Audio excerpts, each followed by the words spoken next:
Your first time in Ukraine? Yes, it's my first time in Ukraine. So did you analyze the market in Ukraine? Does it good for you?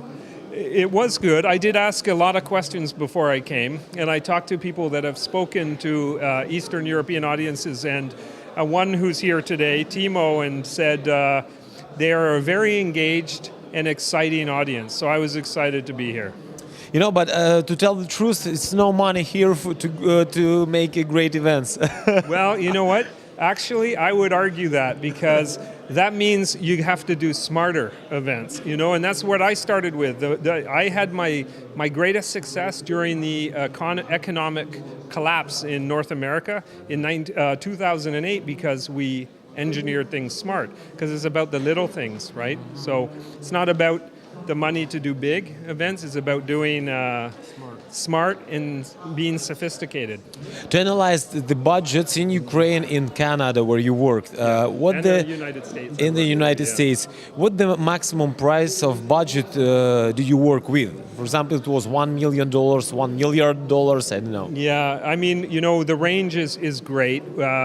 We like the big events, obviously, because it gives us more opportunity to influence audiences. But, you know, the average event in North America for us, ranges from the hundreds of thousands to million plus event. So, please tell our Ukrainian people what the kind of parties, what the kind of events, more than $100 million.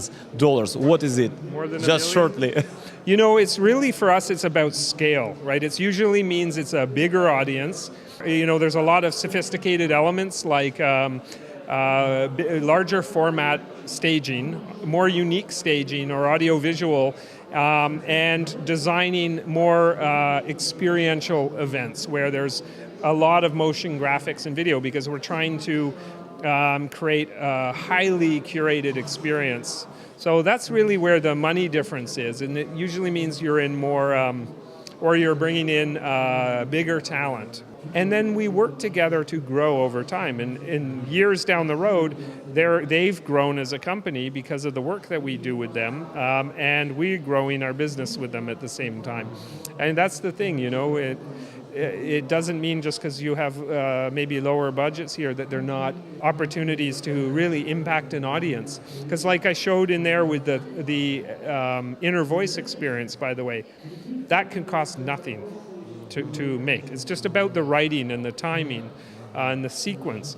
But that is a very inexpensive but highly effective approach to give an audience that will go far. I wish we will have such a budget. I want to ask you about the stage, your stage. You spoke about the influence, about with the help of music, with the help of light, with LEDs, but you doesn't use some kind of effects. Why? You just spoke, but you didn't show how it can be. In which way? Right now you was on the stage and you spoke about... so I didn't demonstrate. Yes, you didn't do it. No, more in my case studies I had to show, yes.